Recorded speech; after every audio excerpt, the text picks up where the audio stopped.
Welcome to Rave and Rant, where we praise the praiseworthy and roast the rest. Each episode, we dive into reviews and tips on businesses, health, products, and services that matter to you. Now, let's meet our dynamic hosts. Julian, a seasoned entrepreneur and tech enthusiast who keeps you ahead of the curve. And Olivia, our health and wellness expert with unfiltered takes on the latest trends. Together, they'll help you navigate what's worth your time and what's not. So sit back, relax, and get ready for an episode packed with honest opinions and valuable insights. This is Rave and Rant.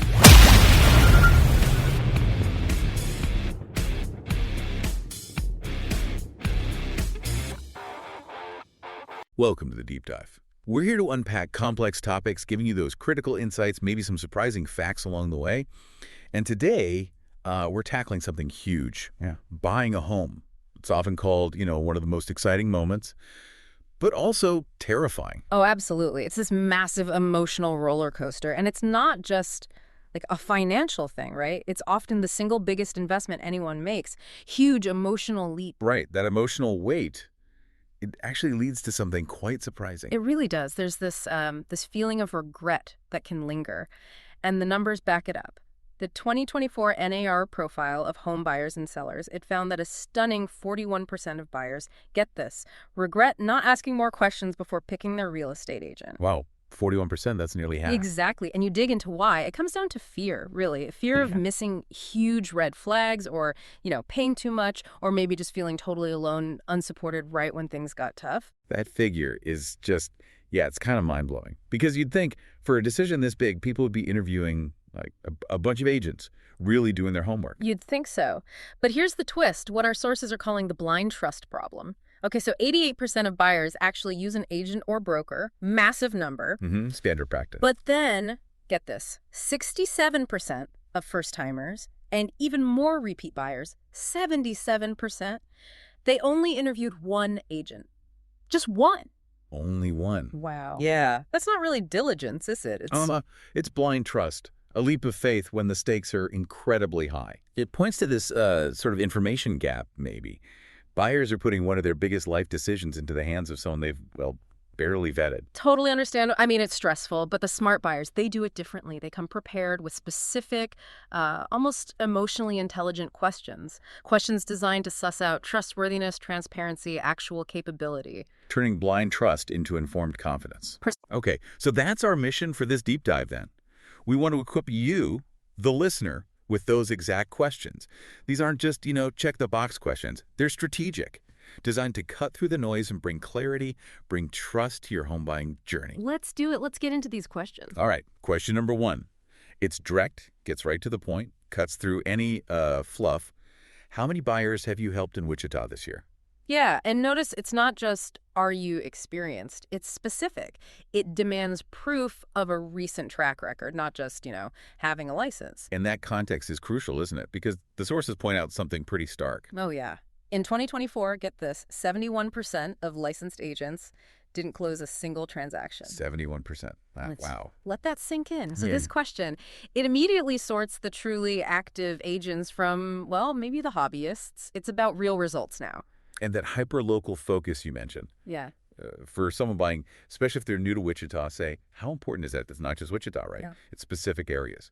Exactly. Real estate is street by street sometimes. You need someone who demonstrably works in the specific neighborhoods you're looking at, whether it's East Wichita or maybe Andover, Goddard, Maize, Derby, those surrounding areas too. So a good agent won't flinch at this question.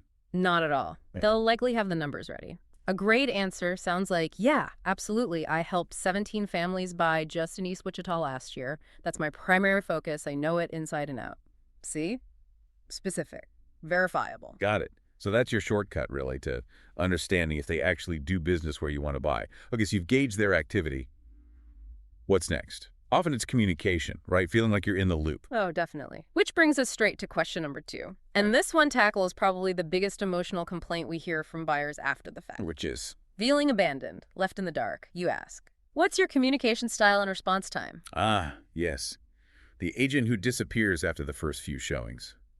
Nightmare scenario. Total nightmare. Imagine the stress. You're making this enormous purchase, and suddenly, radio silence. It's not just about getting text back fast, though. It's about managing that cognitive load. Buying a home is demanding financially and emotionally. Good communication is like a psychological anchor. Keeps you grounded, prevents that anxiety spiral. Exactly. And the data shows it. Our sources say 90% of buyers are satisfied when their agent is responsive and proactive. So the gold standard isn't just speed, it's setting clear expectations up front. Like what kind of expectations? Well, you should probably expect updates, say, at least twice a week when you're actively looking or under contract, plus, like, immediate responses for really key moments in the deal. Okay, so asking this question sets the stage for that. It secures your peace of mind, basically. You know what to expect. Precisely. Reduces that awful uncertainty. All right, moving on. Question 3 delves into trust again, but maybe from a different angle. Not just vibes, but proof, you ask. Can you share recent client feedback or testimonials? Yeah, this is about social proof, right? Awards on a shelf are one thing, but hearing from an actual past client, that feels much more real, more human. Makes sense. Yeah. And people rely on referrals, don't they? Hugely. The stats say 40% of buyers pick an agent based on a referral from someone they trust. It just shows how much weight those real-world experiences carry. A recent client's voice. Very relatable. And you need to stress recent and real, right? Not just some quote on their website from 5 years ago. Absolutely. Ask for specifics. If they kind of hem and haw or don't have anyone you can potentially connect with, that's a bit of a red flag, isn't it? Yeah, definitely something to note. What does a good response look like? Something transparent, like, sure, happy to. Here are email addresses for 2 clients I helped recently. They actually relocated from Denver last summer, navigated a tricky market, feel free to reach out. That shows confidence and openness. Gives you that genuine human perspective. Mm-hmm. Seeing them through someone else's eyes. Okay, so speaking of tricky situations, let's talk money. This next question directly hits your bottom line. Question 4. How do you handle tough negotiations? Right. And notice the phrasing. It's not if you negotiate. Negotiation isn't like an optional extra in real estate. It's core to the job. Foundational. Exactly. So the question is how? What's their approach? What's their strategy? The data shows 14% of buyers specifically wanted more help with negotiating terms. So you need to know, are they really going to bat for you? And you can't just take their word for it, right? You need examples. Spot on. Ask for concrete examples. Abstract philosophy like I'm a tough negotiator doesn't tell you much. Situational behavior is way more revealing. Ask them. Tell me about a time you navigated a difficult negotiation for a buyer. What did you do? What would be a powerful example? Something specific. Okay, maybe something like, well, last month we had inspection issues. Instead of just asking for money off, I framed the needed repairs around the seller's potential future liability risk if they didn't fix them. That shifted the conversation, and we got $9,000 in seller concessions. Ah, see, that shows strategy. Nuance, not just arguing over price. Exactly. That's the kind of thinking that directly impacts your financial outcome, helps you avoid overpaying, protects your investment. Very important. Yeah. Question 5. This one feels more about logistics and just clarity day to day. Will I work directly with you or a team? Yeah, this is all about transparency and avoiding nasty surprises. Nothing kills trust faster than being unexpectedly handed off to someone you've never met. Right. And teams can be good, right? It's not inherently bad. Not at all. A well-run team can be a huge asset, but it has to be disclosed up front. Buyers rate agents highly again, that 90% plus satisfaction when communication is clear and consistent. So you deserve to know who your point person is going to be after that first meeting. Makes sense. What are some benefits of a team if it's structured well? Well, you might get specialized support, like a dedicated transaction coordinator who just handles the mountain of paperwork. That can be amazing. Frees up the agent, maybe? Right. Or you might get better availability. Maybe a partner agent covers showings if your main agent is busy, backup for emergencies, vacations, and ensures you're never left hanging. But again, if it's explained clearly from the start. So this question just ensures you're on the same page about who you're actually dealing with day to day. No surprises. Exactly. Prevents frustration down the line. Okay, question number 6.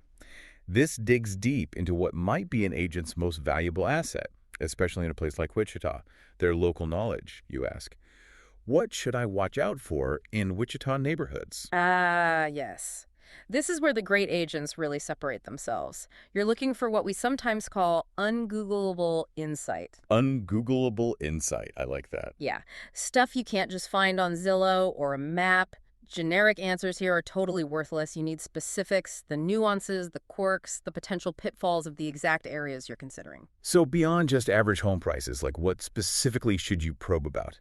Think about daily life. What are the traffic patterns really like during rush hour in, say, College Hill? Is there a hidden flood risk near Riverside that only locals know about after heavy rain? If you have kids, is that highly rated school district in Maize actually experiencing growing pains the online ratings don't show? Things that affect your quality of life, basically. Yeah. Not just the house itself. Exactly. It shows they understand the lifestyle, not just the inventory. An insider tip might be super specific, like, you see that block on Douglas? Yeah, avoid the south side known drainage issues in those backyards. That's gold. That's the kind of detail that saves you major headaches later. Totally. And since you, our listener, asked about Wichita specifically, our sources gave some great examples of this kind of intel. For instance, they noted College Hill has high walkability, average price around $290K, pretty competitive for families. Okay. Then Riverside, more moderate walkability, average price lower at $240K, but you might find some older infrastructure to keep an eye on. Good to know. Eastboro, low walkability, pricier at $430K average, more exclusive, less inventory pops up. Moving out a bit, Andover. Moderate walkability, $310K average, really popular with growing families. Right. Goddard is more suburban, lower walkability, average $260K. Maize has moderate walkability, $275K average, known for good school growth.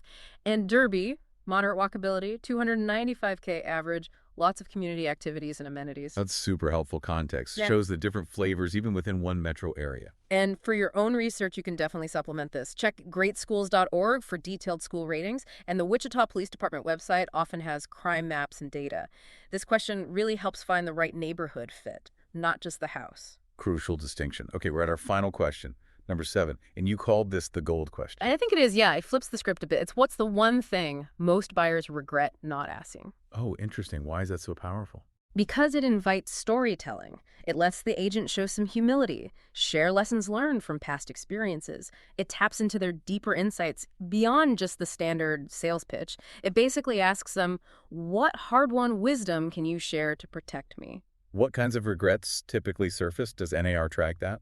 They do. Some top regrets buyers mention are things like not really digging into the potential resale value trends in that specific area, or not getting a super clear breakdown of all the closing costs way in advance, or, like we talked about, not fully clarifying the agent service structure or who they'd be working with. So an agent's answer here could be really revealing. Incredibly. Imagine an agent saying, honestly, most buyers I see focus heavily on the current price, but they don't ask enough about how quickly homes are actually appreciating or depreciating right here. Especially if you might move again in 7-10 years, that appreciation rate should probably guide your decision more than people realize. Wow. Yeah, that's looking ahead. Strategic. It helps you uncover potential blind spots, gain foresight that, frankly, most buyers just miss out on. It's about anticipating issues or opportunities. Okay. So there we have it. 7 questions. Powerful stuff. Absolutely. Armed with these, you really can shift the dynamic, move from that feeling of uncertainty, that blind trust, towards real clarity and confidence. You're basically interviewing agents like a pro. And the takeaway is the best agents won't shy away from these questions, right? Not at all. They'll welcome them. It shows you're serious, you're engaged, you're looking for a true partner in this process, not just someone to unlock doors. So the actionable step for you, the listener. Simple. Use these questions. Our sources even had a great pro tip. Download or make a little checklist. Bring it with you to every single agent interview. It keeps you focused, ensures you cover the critical points, turns a potentially fuzzy process into a systematic evaluation. Right. Makes perfect sense. So wrapping this up, what's the final thought we want to leave people with? Well, think back to that first statistic, that 41% regretting not asking more questions. Yeah. Honking number. So consider this. What if asking just 1 or 2 more of these specific targeted questions, what if that's the thing that prevents your biggest home buying regret? What if it's the key that truly guides your decision for what's likely the largest, most emotionally charged purchase of your life? It's about taking control, making an informed choice, not just hoping for the best. That's a wrap for this episode of Rave and Rant.